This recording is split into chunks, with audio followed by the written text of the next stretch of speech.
Neither came I myself, but he sent me. This is very important.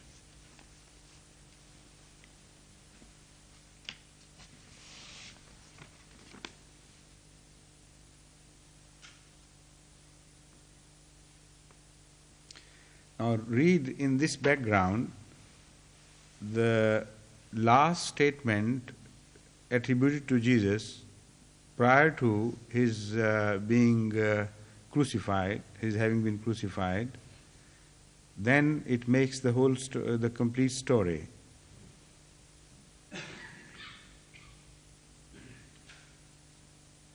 He says, "My Father, if it is possible, let this cup pass by me by, yet not as I will, but as thou wilt."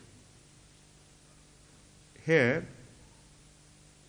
another confession is made by Jesus Christ in the same area, but slightly different from the first. He says that I came not of my own accord, you sent me. And you sent me for some noble purpose, of course, to be performed. But if this purpose is my sacrifice, then as far as I am concerned, I beg thee that save me from this and pass the cup by me, because I am not ready for this. Yet because you sent me without consultation, without my accord, getting my willingness, so even now I submit to thee. My true desire is that I should be saved, but if you think otherwise, so I'll submit to you. So neither in the first commissioning of Jesus Christ, whatever the purpose of that commission was, his intention was in his desire was assured, or let us see, his desire had, or his personal intention had no part to play in his commissioning. And that is exactly how every prophet stands. No prophet of God has a desire to be commissioned. This is what truly it means. So it is a wonderful statement from the mouth of a prophet, but it is not a suitable statement from the mouth of someone who claims to be the savior of the world, who says that he himself has, if he had ever said it, offered himself for saving mankind and offering his own life in their stead. So that is very clear. And in the end, again, there is a fundamental I should say, there is a universal tendency of all pious people that they do not force their sacrifices upon God. They want, as far as they are concerned, they want to avoid trouble and evil. And to that end they continue to work, and to this end they also teach their followers to work. Nobody would desire from God unnecessarily that he should put him to adverse trials and get him persecuted at the hands of others. No prophet ever did it. What they do is, they must serve the purpose of God, and in that process they want Allah's help again over their enemies. They want God to save them from all trouble, whatever, if possible. But if for the higher purpose a sacrifice is essential and it cannot be avoided, if in the general plans of things Allah must make his people suffer for his sake, then the Prophet said, then we are ready. Whatever may happen, we are not going to retreat our step from this path. This is exactly what Jesus Christ is doing. So he is in complete conformity with the established conduct and traditions of earlier prophets of God and the noble men all over the world. But if he were a son of God, if that is what he came for, to offer his own life for the sake of the sinner, then this is a very inappropriate statement attributed to him.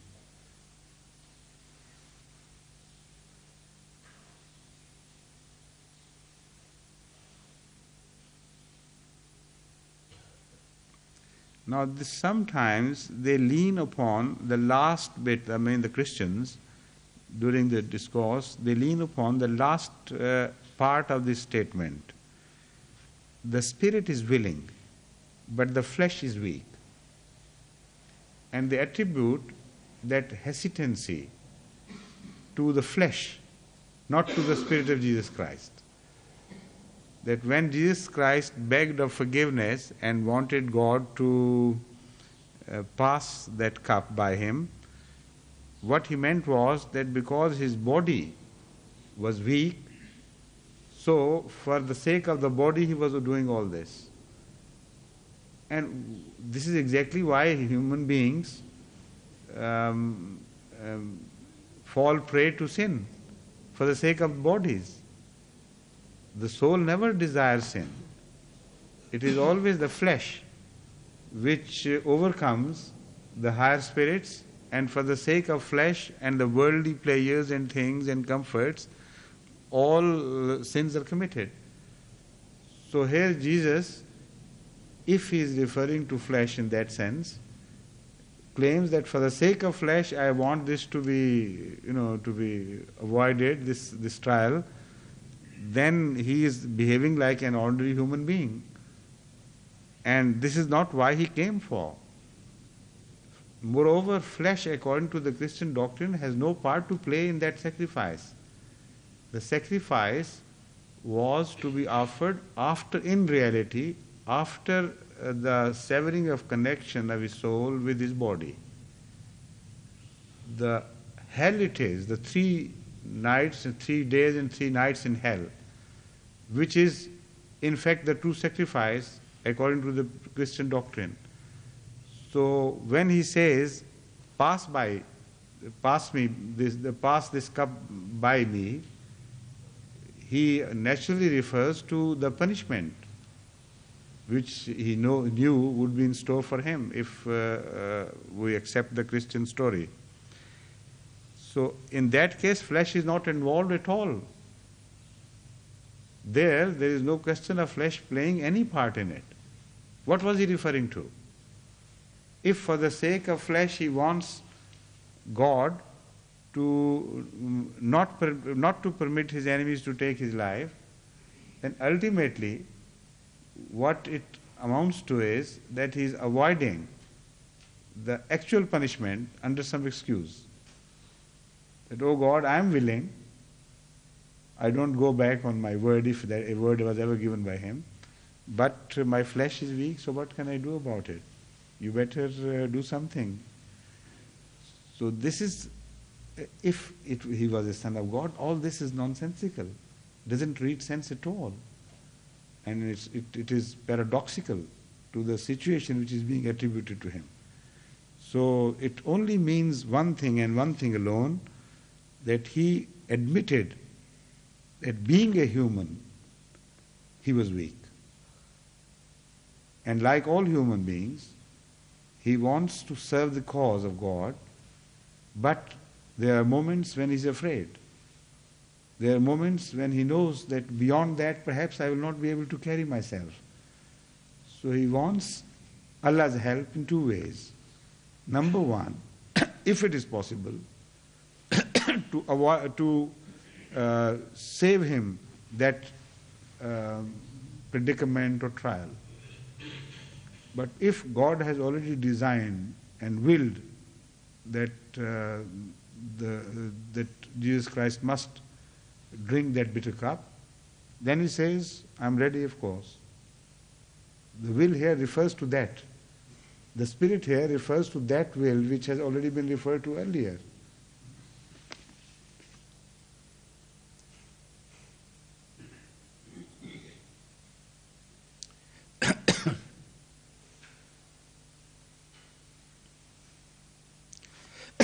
again he makes himself very clear. He went away a second time and prayed, "My Father, if it is not possible for this cup to pass me by without my drinking it, thy will be done." What is that cup? That cup is meant to be that sacrifice which he was offering, or which was to be taken from him. He came again and found them asleep, for their eyes were heavy. So he left them and went away again, and he prayed the third time, using the same words as before. So he was very restless too. Went on moving about and praying, and also he coaxed and admonished his disciples for sleeping, and told them that they don't realize the seriousness of this crisis and the situation. So they should wake up all night and pray to God with him, so that he saves him this cup, bitter cup.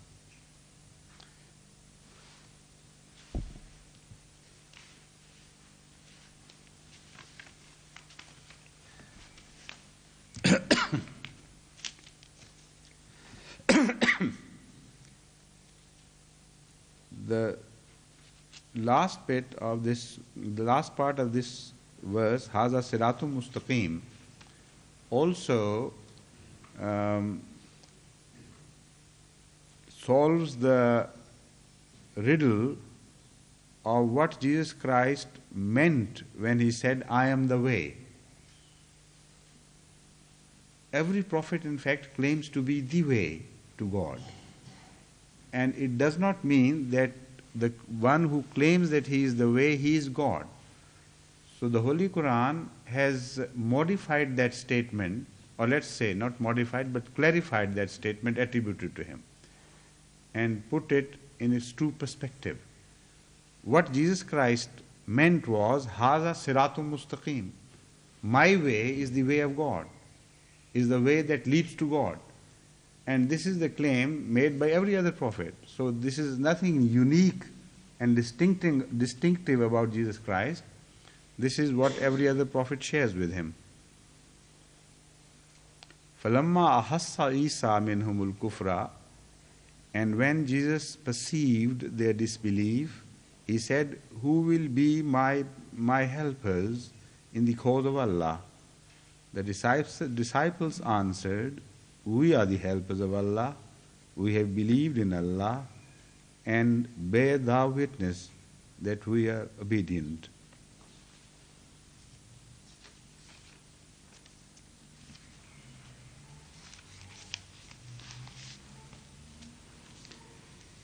In this verse, there are certain words which have been intriguing many commentators as to what they stand for. And the very first word which has caught their special attention is the word Hawari. They say this, mostly the commentaries, the old classical commentaries, begin with the word Hawari and concentrate on this. They want to solve the meaning of Hawari. Hawari, according to most commentators, indicates that the disciples of Jesus Christ were washermen. Dhobi, they refer to, and some of them say no, they were fishermen. Why they have been conceiving Jesus Christ's disciples to be washermen is because Hawari, in fact, is derived from an Arabic word which means to clean somebody, to clean something. Hazrat Maulvi Sarwar Shah Sahib Radiyallahu Ta'ala Anhu, in his Tafsir Sarwari, has discussed this.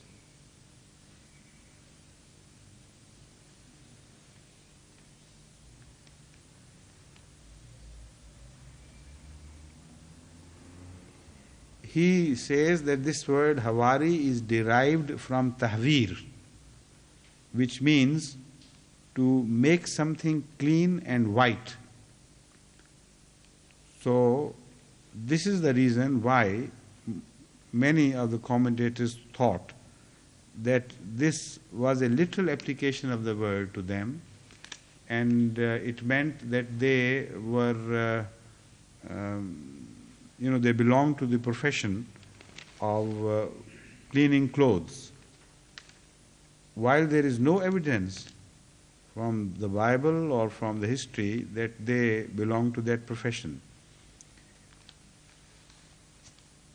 In fact, Hazrat Masih Maud and other Khulafa and the Ahmadi scholars have understood this word as they generally understand such words in the metaphoric sense, and explain that because they were specially trained by Jesus Christ to cleanse people of their sin, of their bad habits and practices. So this was a special idiom of the New Testament, like the Holy Quran says, Muzakki, Yuzakkihim wa yu'allimahumul kitaba. So a lower order of tazkiyah would be referred to as Hawari. Tazkiyah, as used in the Holy Quran, is a word which is far more intense and wider in application. Hawari, comparatively, is more superficial. This is why the earlier scholars misunderstood this word, because it was not previously being used in the Arabic for spiritual cleaning. So it has an air of comparative superficiality about it, surfaceness. So this is why they said they were dhobis, that is to say, the washermen. While in fact, what it meant was that it was not only Jesus Christ who cleansed people of their sins, but his followers also were trained in this art, and they used to do the same thing.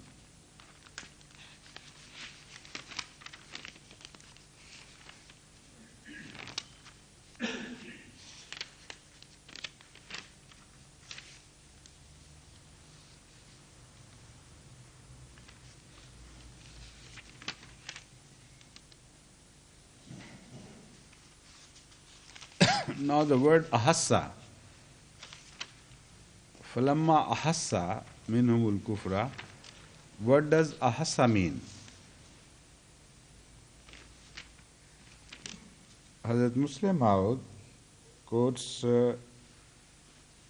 Arabic grammar to translate this word, to explain this word,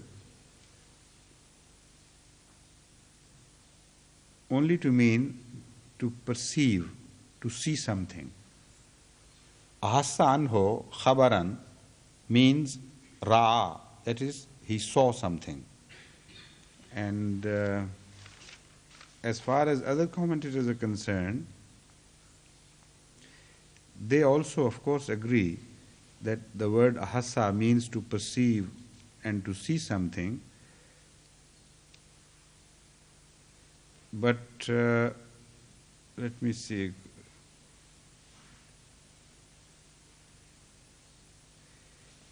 Imam Razi has gone one step further and said that ahassa does not mean only to see, but it also means to feel something which has not yet appeared. So it is a wider word, and it should be understood in this wider connotation. Hiss is the basic root word for ahassa, and which does not mean only to see, but also to feel something wrong is going on, something is about to happen, to fear or to suspect something.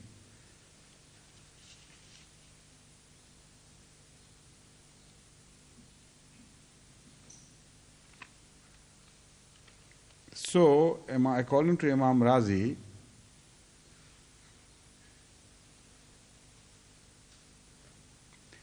when Jesus Christ, it means that when Jesus Christ claimed prophethood and supported his claim with argument, then he sent feelers and started to feel the reaction of the people whom he was addressing.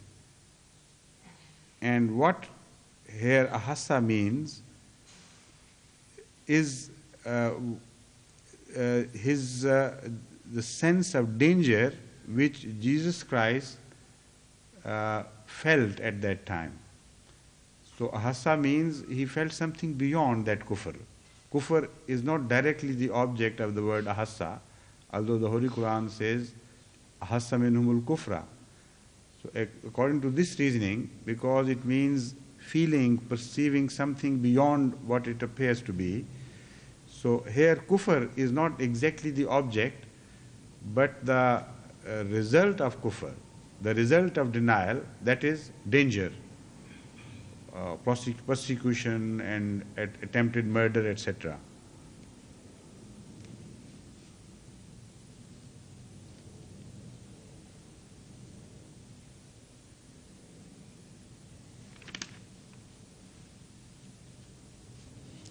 So on this line, some commentators have started building many stories. For instance, Suddi has this to say about it, that when in the beginning Jesus Christ invited people to the path of Allah, they refused to accept him, rejected him, and in the first period of his life, his life was similar. He was similar to the life of Hazrat sallallahu alaihi wasallam spent in Mecca in early days. So he used to hide in the houses of his friends and sometimes in the caves. And people were after him and were in search of him, so that whenever his mother moved about, people started to pursue her so that she may lead them to Jesus Christ.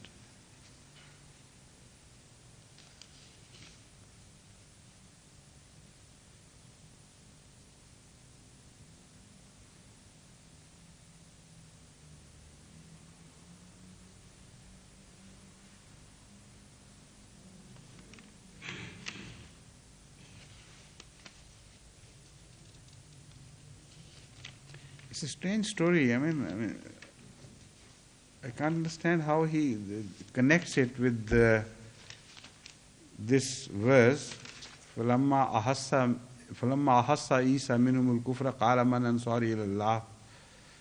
But he must have a very inventive brain, or he must have an access to some fiction books, because then he goes on building by saying that this was the state of affairs when Jesus Christ kept on running for his life and hiding in different places.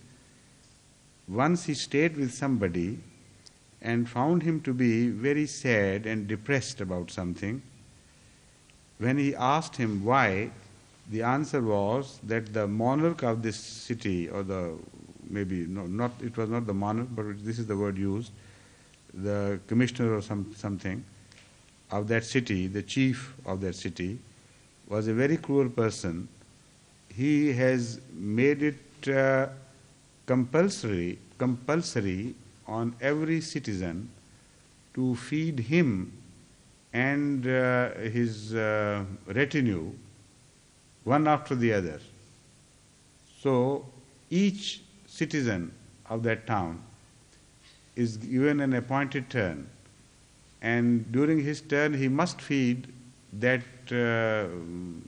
ruler or the mayor of the town and his retinue, as many as they come with him. So he said, I am a very poor person and this is my turn tonight. So although Jesus Christ was hiding, he said, well, I could help you, but it may lead to trouble. So he said, no, but for God's sake, do it, because after all, I am a poor man. If you can help me, do something about it. Then Mary was also at that time with him. She interceded for that boy, that man, and said, my son, why don't you do it? Jesus Christ said, again, I have told you, because of shar, because it may lead to trouble. So she said, no, go ahead and do it. These things happen. So he ultimately decided to help him, and he provided him with such a wonderful feast that it was a glorious occasion when the cruel ruler of the town came with a large party along with him. They were fed with the best food and they were offered the best wine of the country, and it was indeed a festival dinner.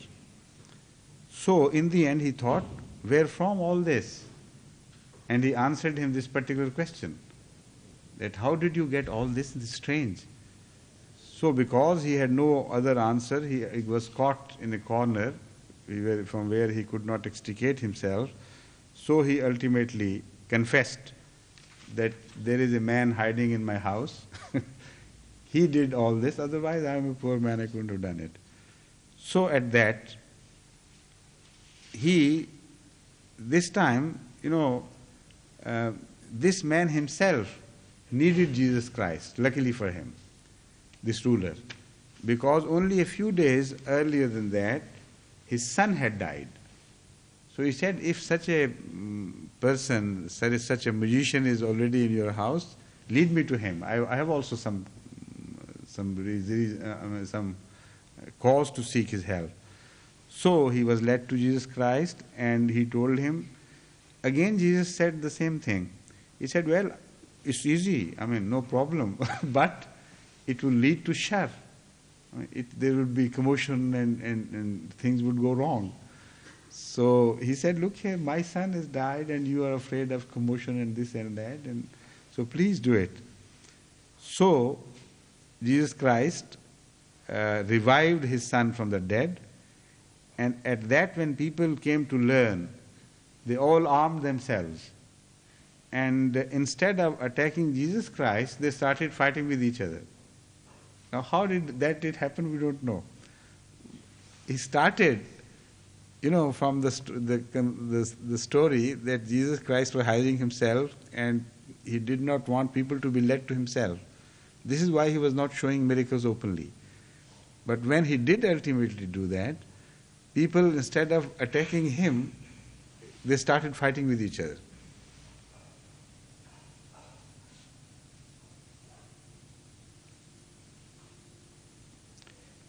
So when the Jews came to learn of this commotion and they investigated the cause of all this, they were led to Jesus Christ. Now this is the reason why they have to think of a commotion earlier, not connected with the Jesus Christ directly. Not asking for his blood. Because they know it was the Jews. The Holy Quran says it was the Jews. So how could the ordinary dwellers of the town, for any reason, demand for Jesus' blood? So they say that commotion ultimately led the Jews to investigate the matter, and when they knew that there was such a man hiding there, so they knew their enemy and they caught him and insisted that he should be killed. And then they say this is why, because the Jews, this is the second,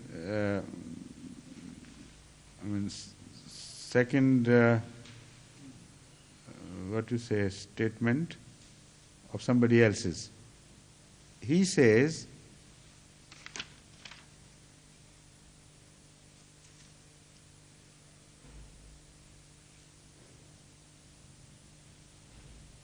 that the Jews were against Jesus Christ. Why? Because they knew that he was the prophet which was promised to them. And they did not want to accept him as such. They wanted to stick to the Torah, the old teaching, and they had already known that if Jesus Christ ultimately became victorious, he would abrogate the entire teachings of Torah, which, according to this commentator, he did. So all this conception, all this story is built on a false idea and nothing more. And moreover, if the Jews were so sure that he is the man, how could they oppose him so clearly? Sometimes it happens, but not in large numbers.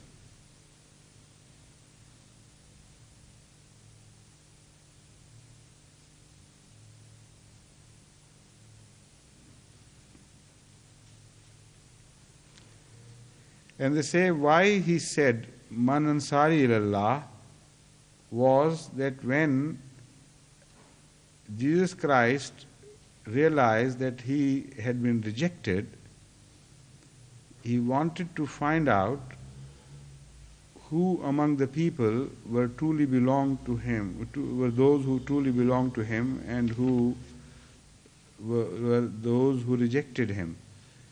So it was only just to sift the right from the wrong that he said, Man Ansari ilallah.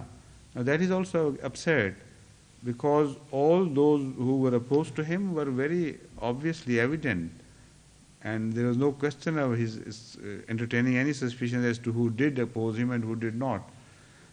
And those who suffered for his sake, who believed in him, how could he be about any doubt as to who they were? So that is obviously not the reason why he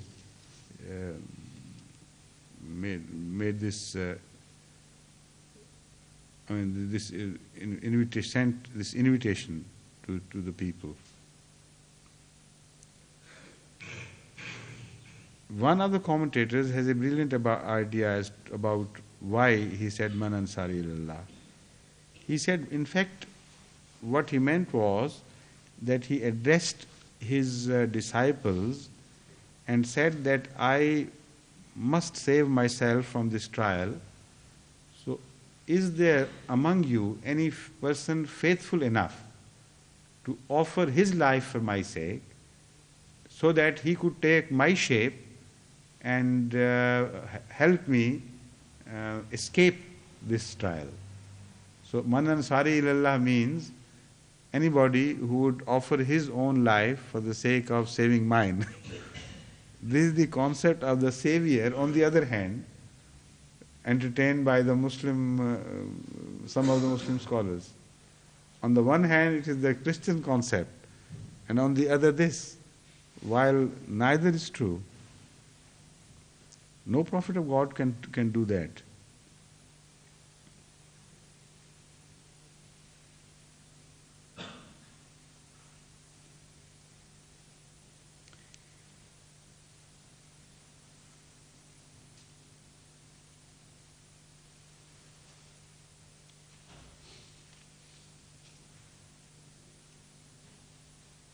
One of the commentators has gone so far as to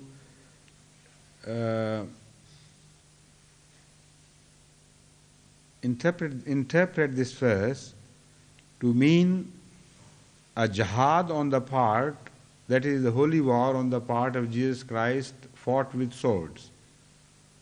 He said that when we read in another place, فَآمَنَتْ طَائِفَةٌ مِّن بَنِي إِسْرَائِيلَ وَكَفَرَتْ طَائِفَةٌ فَأَيَّدْنَا الَّذِينَ آمَنُوا عَلَىٰ عَدُوِّهِمْ فَأَصْبَحُوا ظَاهِرِينَ. It surely means that when he said Man Ansari ilallah, he meant to build an army to support his cause and to fight an actual battles, to go into war with his opponents with sword. So when he did, ultimately he became victorious. Now where it happened, nobody knows. Who was that Jesus Christ who fought with sword? Who were the enemies who were defeated by him? I mean, that is something only known to this commentator.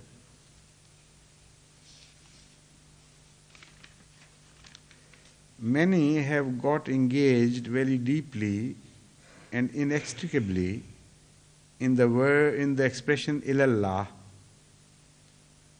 Some say ilah here means ma. Some say no, it cannot mean ma, it means something else, and so on and so forth. While most of them do understand about the same thing from this.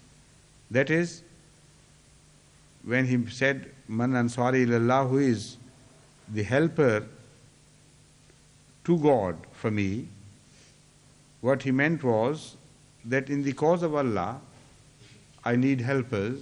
So whoever is there who would offer himself to help me in the cause of Allah, that was the simple meaning. But there have been lengthy discussions, mostly from the grammatic point of view, as to what illallah should mean to read.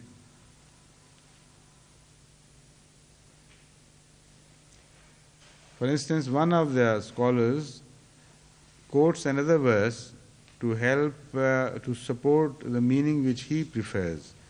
وَلَا تَأْكُلُوا أَمْوَالَهُمْ إِلَىٰ أَمْوَالِكُمْ.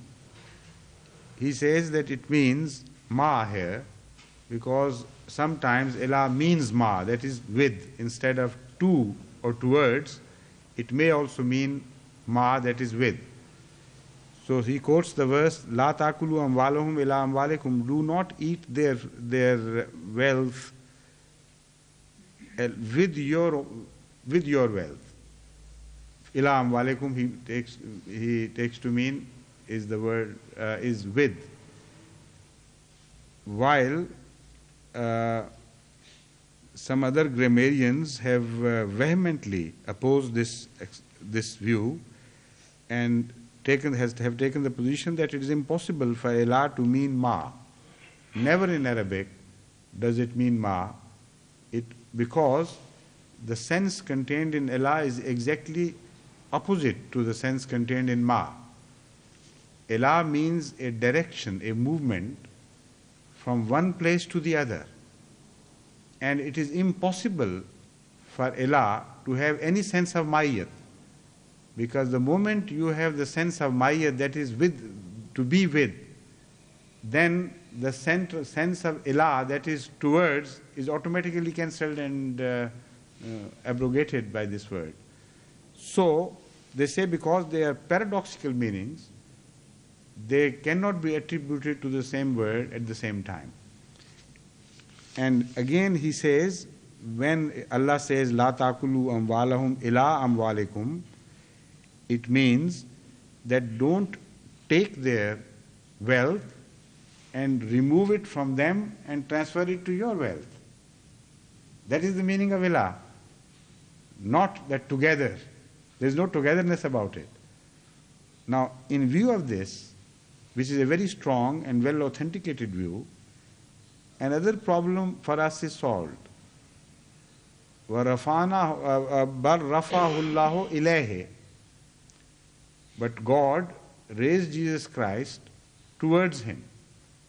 Because this ilah is a negation of mayyat, so if Jesus Christ was removed bodily from there in some other direction, it meant that there was no God where he was. Because according to this grammarian, the word ilah is only used to indicate the emptiness of one's place and the fullness of the other, which means that when you say from here ilah another place, it means that the body is moving from one place which is empty of that place, that thing, toward which it is moving. So it must carry two senses. The presence on the one side, which is the direction of ilah, and total absence on the other side, from which ilah begins. So now you concentrate on the other verse, which the non-Ahmadis quote to support their view that Jesus Christ was lifted bodily to the heaven. They quote the verse, Rafah bal rafahullahu ilayhi, God lifted him to himself, And they say because he is in the heaven. So it means that the body of Jesus was lifted from this earth to the heaven. And they forget that it could only mean that if there was no presence of God in the place, from here his body moved. Now this is the meaning of ilah, grammatically. And if you understand the meaning, then you have to choose one of the two concepts. Either Jesus' body did move to a place in heaven somewhere. If that is true, then there was no God where Jesus Christ was. And if there was God where Jesus Christ was, then under this expression of ilah, his body cannot move anywhere, because he's already in mayyat with God. And again, this objection, wherever there is mayyat, ilah, the word ilah cannot be used. For instance, my hand is touching my body, this is mayyat. It cannot move towards me, so there can be never an expression of ilah between my hand and my body. That is the true connotation of the word to which this grammarian is pointing out. And this helps us also, incidentally, solve a similar problem elsewhere.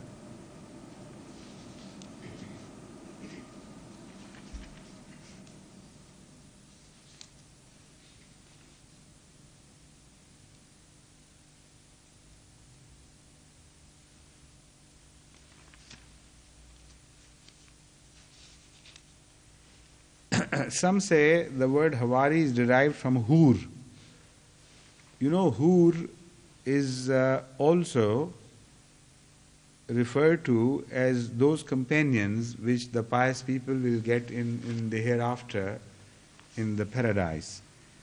So some scholars have pointed out that the word Hawari is in fact derived from the same word, same source as the word Hur is derived from. Hur means two things. Number one who is intensely fair. And the second, the one who has big beautiful eyes. But the big beautiful eyes, the sense of big beautiful eyes is derived from the sense of whiteness, which is the essential part of this word. Because if the eyes are big, the white of the eyes shows more and more clearly and prominently. If the eye is small, then it is mostly the black part of the eye which is visible. So why hurum maqsuratun fil khayam may also mean companions with large beautiful eyes, is because in large eyes the white shows more.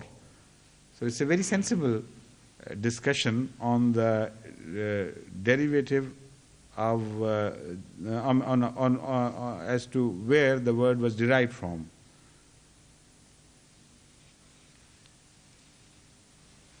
So, according to some, when they are referred to as Hawari, it means that they were white. It doesn't mean that they could whiten others. So there is no question of their being referred to as dhobis, we call in Urdu, or washermen. All it means is that Jesus Christ had purified them well and made them white. I mean, this is what I'm attributing. What they say is that they used to walk in white clothes, white robes. Because they were fond of white robes, so they were referred to as Hawariyin.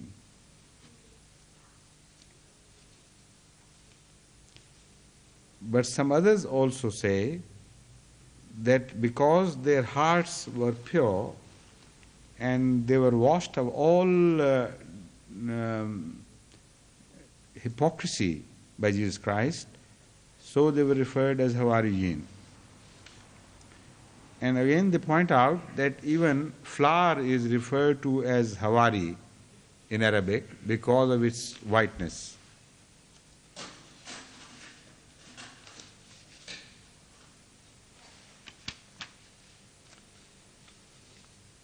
Well, this is the longest discussion. I leave it out because it's unnecessary. I remember Hazrat Rasul Akram sallallahu alayhi wa sallam once referred to Hazrat Zubair as his Hawari. So Hawari also has a sense of somebody who remains close out of love, who prefers to be in the company of someone just because he loves him so much. So Hawari, in this sense, as used by Hazrat sallallahu alaihi wasallam, may also mean that because they preferred the company of Jesus Christ, and mostly they moved about with him wherever he moved. And this is how we read about them in the Bible, that they were generally in company of Jesus Christ whenever they could afford to.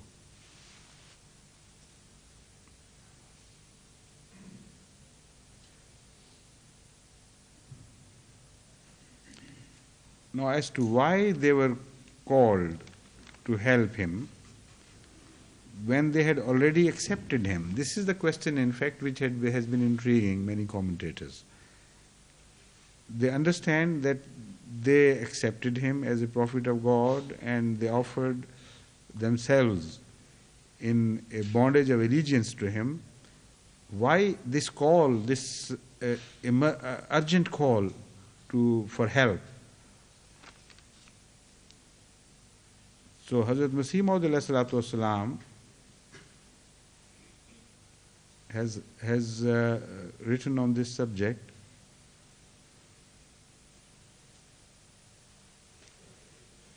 from various angles. He has raised some very interesting and delicate questions in this regard.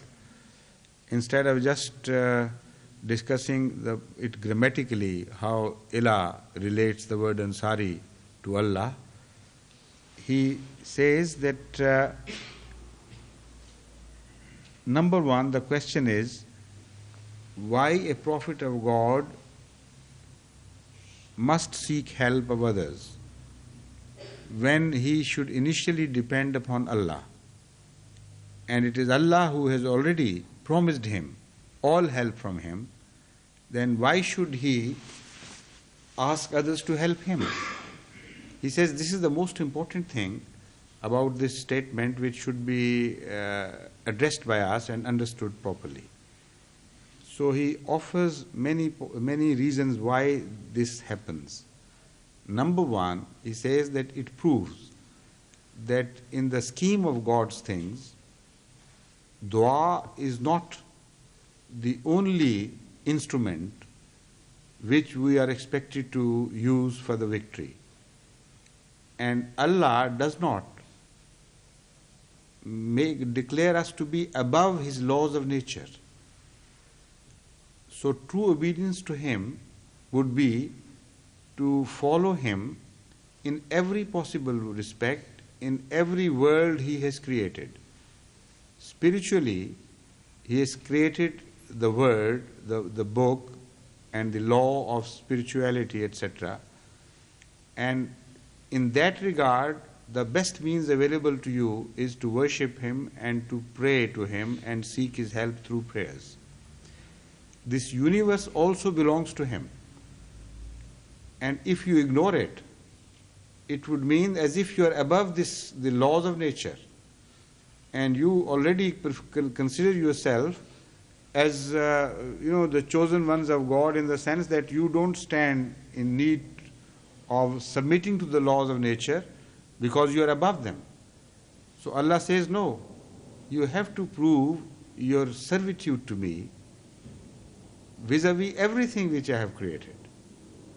You must also follow the laws of nature which I have created, and you must also follow the laws of spirit or the spiritual world which I have created too. So there must be a perfect balance between the two. This is why all the prophets of God, according to Hazrat Masih Maud alayhi wasalam, although they were certain 100% that even if they did not move a finger, God's will be done, whatever God had designed would be fulfilled. And they had no shadow of doubt about that. Yet they did not leave any stone unturned as far as the material measures were concerned, the worldly measures were concerned, to achieve that cause. Because that taught them humility vis-a-vis God. And so that it kept them cut to size, and they understood well that they are servants and creatures of God, and whatever comes from God they must submit to Him. So this in fact is the consummate sajda. Sajda means prostration to God. Prostration not only partially but completely. Whatever is of God or from God, you bow to Him. So there following the laws of nature becomes a worship. It is not like a scientist observing the laws of nature, because he does it for other purposes. But if somebody does it because he is bowing to the will of God in every possible respect, whatever comes from God he respects Him, then this practice becomes a worship.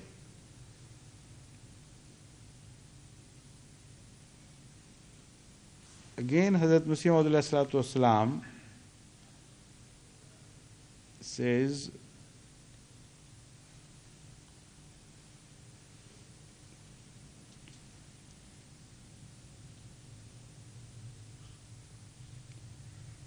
he says, naturally, therefore, the prophets of God must need help of others. Because if worldly measures are also to be taken to achieve the grand purpose of God's scheme. So, he says, they invite his followers, and sometimes in crisis, on special occasions, very special help is needed. So they invite them specially towards them on very special occasions, that now is the time. Of course they are committed to offer everything, but at times they have to raise the cry that now is the time. If you are true in your covenants, then offer everything you have. So ahassa minhumul kufra refers to that sort of crisis.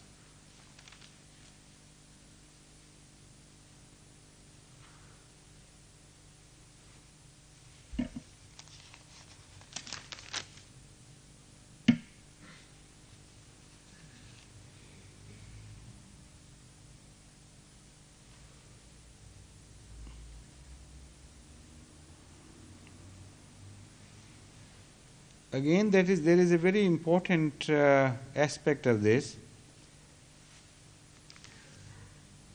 that when they do whatever is in their powers to do to defeat the enemy, then what they could do at the maximum becomes apparent to the world.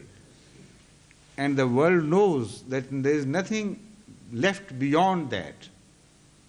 And yet they are weak, and that yet they must be destroyed, because the enemy is too powerful. So nothing is left hidden of their weakness. If there are unused potential powers which are not employed, then there is a possibility of people thinking that perhaps they were powerful enough. But when they have put everything in the way, when there is nothing left, then the matter becomes very evident and clear that this is their entire worth. And when they become victorious after that, this victory becomes absolutely grand and most beautiful to look at. Secondly, when they find themselves having exhausted their resources to whatever they could do, then they find themselves overwhelmed, then a cry rises from them, from within them, which is the prayer in earnest. Previously, their prayer would have been just academic. They would know that God is going to help them and make his work victorious ultimately. So they pray formally and sort of, by lips, not so much by heart, because they already know it. But when they know, they have also to play their part, and then when they get actually involved in everything, and then they find no way out, then they cry in desperation, which is so natural. That is the prayer which is accepted and which shows miracle. So, Mata Nasrullah is a similar prayer in a similar situation as Man Ansari ilallah. Mata Nasrullah is attributed to Hazrat Sallallahu Alaihi Wasallam and his followers. At the time of the crisis, when the crisis was extreme and there was apparently no way out left for them, and everybody believed that now they are overwhelmed and destroyed. The founder of the Hazrat Muhammad Mustafa Sallallahu Alaihi Wasallam, the founder of Islam, and his followers. Now this is the beauty of that cry. They didn't address people, Man Ansari. They knew all the time that all the practice exercises in which we are involved are just a secondary thing. And they were waiting all the time for that final help from Allah. So when they exhausted themselves and there was nothing left, then they said, Man Ansari ilallah. Now, Mata Nasrullah. God, this is the time now.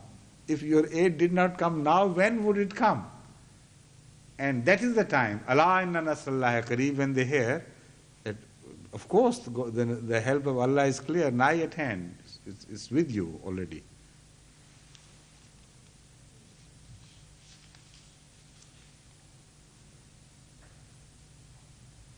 Again, they themselves cannot entertain false ideas that, well, we became victorious, but if we had done it ourselves, we could have done that, achieved that, that sort of thing. So now they are this is a lesson in humility, in par excellent. Beyond that, no lesson in humility can be given. God says, all right, do whatever you may. We permit you to use the worldly thing, means all that is in your power, and we want you to know that you will not succeed by yourself. Then whatever comes from Allah is, much more lovely to look at. Then they cherish the beauty of that aid far more than if they had not participated as they always do to their full extent.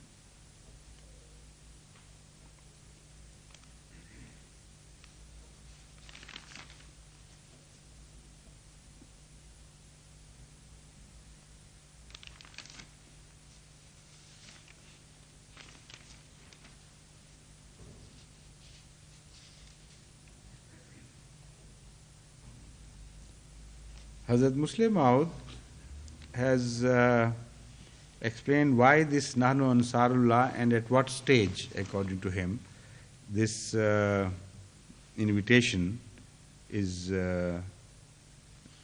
extended to others. He says, Nabi pehle sirf aam dawat karta hai. It is customary that prophets first issue a general invitation. When he has already prepared enough ground and collected a few faithful, then he declares that now is the time for you to get to have initiated by a formal covenant.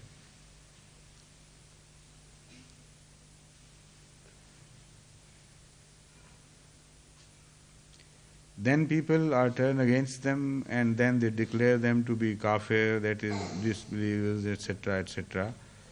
And then he collects all his followers and makes a separate community, officially declares it to be a community separate from the rest of the people.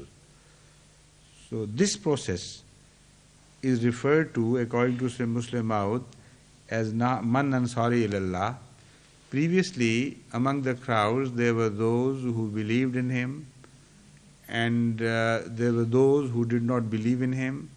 but there was not a final sifting, a final separation of the believer from the non-believer. It was a diffused affair, and there were believer, non-believer all mixed up in a crowd. So then a time came when he was afraid of the mischief at the hand of those who disbelieved, so he wanted to have his followers get separated from the disbelievers. So this is why he made this call.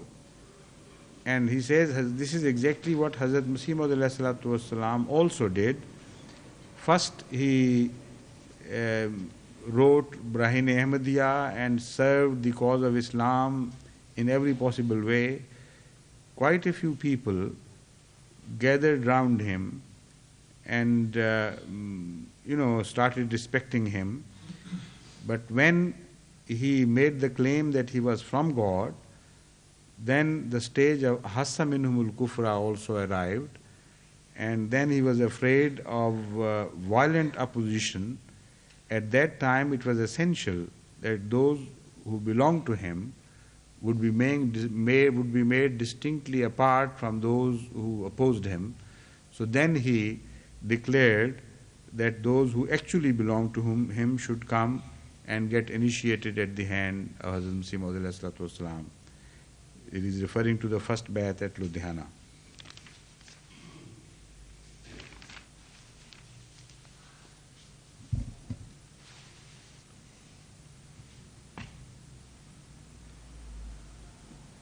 فلما أحس عيسى منهم الكفر قال من أنصاري إلى الله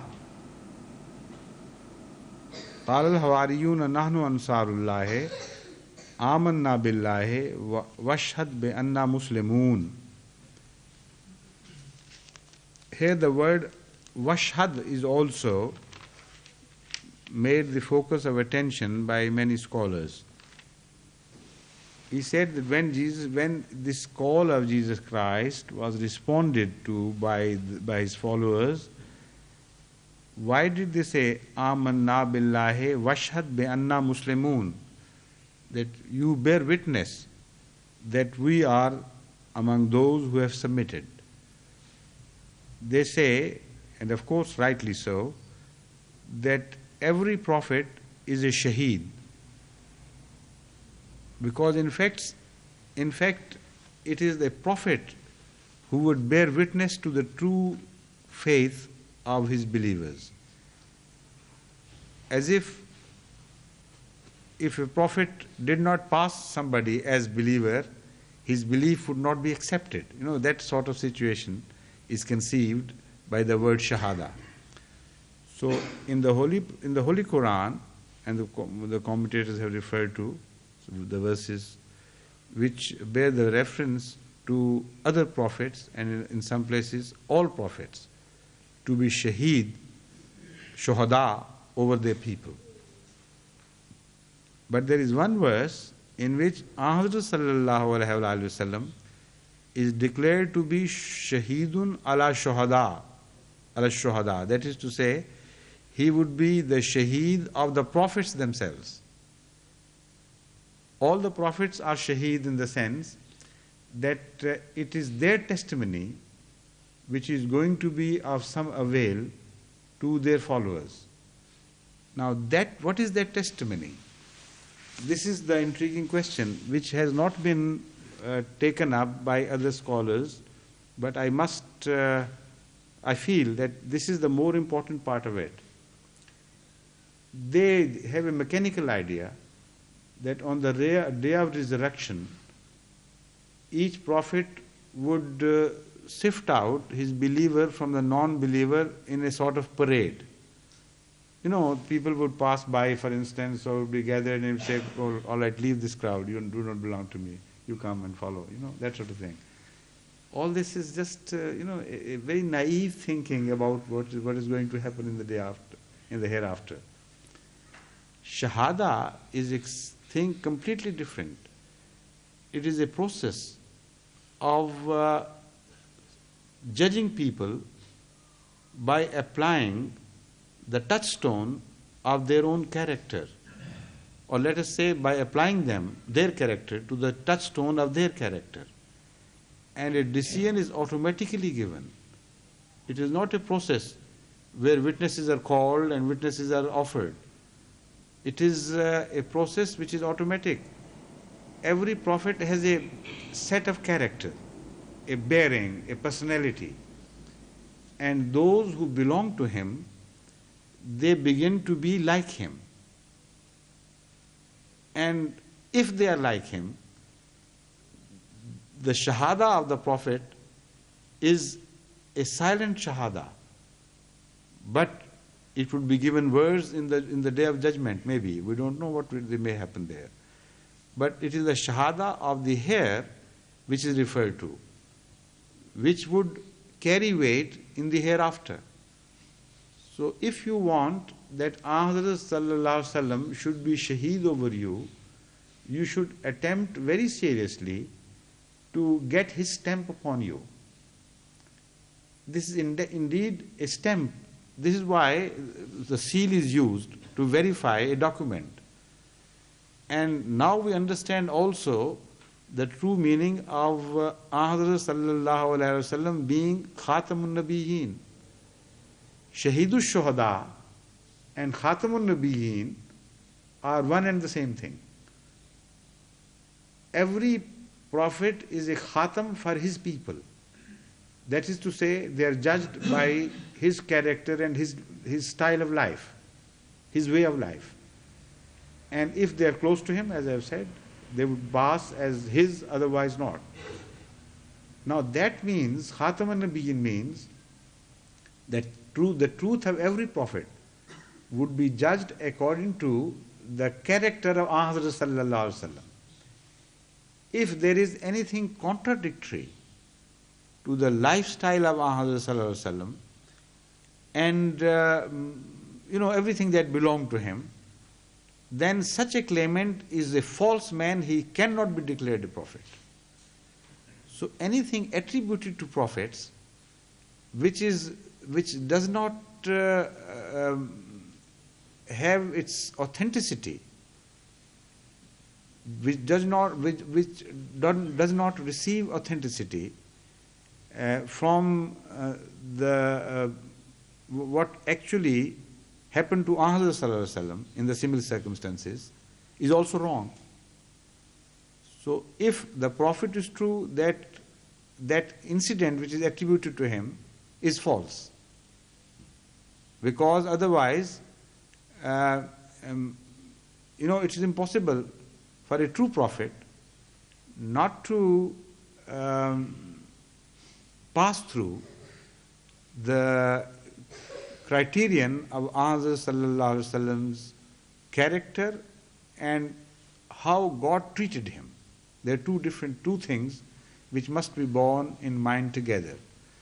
This is why Hazrat Masih Maud Wasalam, in arguing against the bodily ascension of Jesus Christ, emphasized that when Hazrat Sallallahu Alaihi Wasallam went through the similar crisis where his life was threatened, he was not ascended bodily. He was left there to suffer at the hands of the enemy until a time when he was almost declared dead. God saved him miraculously in that situation, but never raised him to the sky. Now, was Jesus more dear to him? Was Jesus closer to him than Hazrat Sallallahu Alaihi Wasallam? That in the similar situation or even less dangerous situation, he was lifted bodily to the heaven. So this is the meaning of Shahada in the true sense. The life of Hazrat Sallallahu Alaihi Wasallam and how God treated him would bear witness against Jesus Christ if this is exactly what happened to him. It cannot happen to a true prophet. So the corollary would be that either he is a false prophet or he is not a prophet but is son of God. So either of the two possibilities are not acceptable to the Muslims. So here the word shaheed means this, Washhad bi anna muslimun, that we pray thee to make us like you. We are in your hands. We have submitted to you. And this truth of our intention, this honesty of submission, is now in your hand to be proved. Make us go through the mill of reformation so that we become ultimately like you. This is why here Amanna is mentioned before Muslim. Otherwise, Muslim is the first act of acceptance, and Iman is considered to be higher in order and status. So why, when they had been referred to as Mu'minin, Amanna, they claimed, why should they say after that Muslim, make us Muslim? Because apparently Muslim is a word of the lower order than Amanna, but in some sense it becomes a word of the higher order, in the sense of complete submission. So here the word Muslim again refers to the same subject. We have believed in you now. Now the process of reformation must begin, and we want you to bear witness to our characters, that we did submit to you and we did offer ourselves to you so that you could do whatever you pleased with us.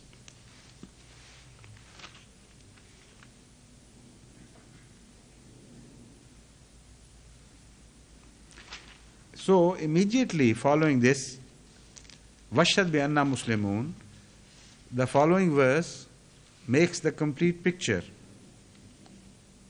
Rabbana amanna bima anzalta wattabana rasula faktubna ma shahidin.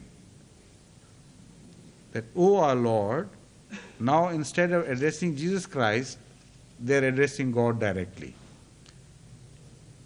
Rabbana amanna bima anzalta, O our Lord, we have believed in whatever you revealed to this claimant. Wattabana rasula, and we have in all earnest followed this prophet of God.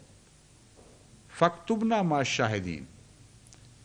So count us among shahidin. Now this is a very interesting turn, because previously they wanted to be mashhood. Now they are praying to God to make them shahid. So this is an elevated status which should be understood.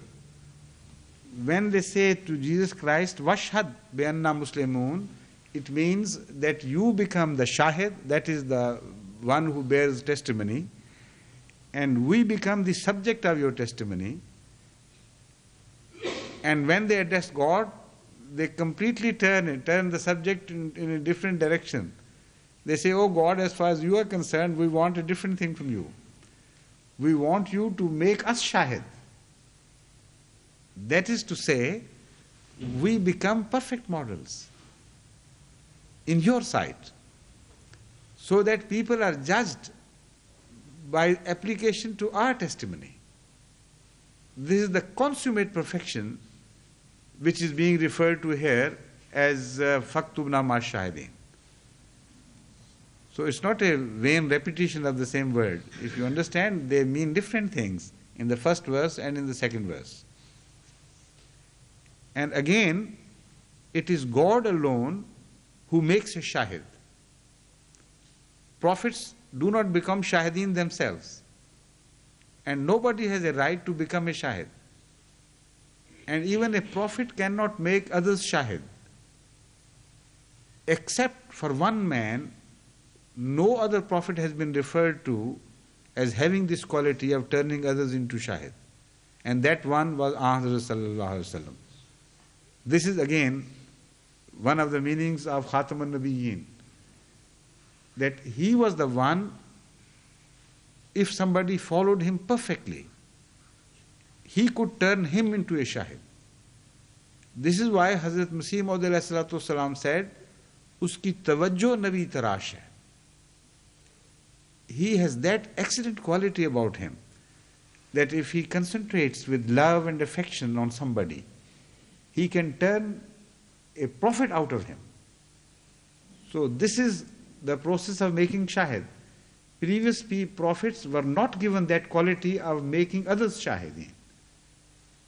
And if somebody submitted to the will of Hazrat Sallallahu Alaihi Wasallam fully and completely without keeping anything of his own, then he could expect to have been turned into a prophet, in the sense that God will, of course, God will make him or not make him, that is the decision of God. But as far as the preparation is concerned, the prerequisite is concerned, the following of the Holy Prophet can make one a shahid. So this is the fine deviation which I thought must be brought to your notice. Because there is no time for taking up the next verse now, inshallah we'll turn to it tomorrow.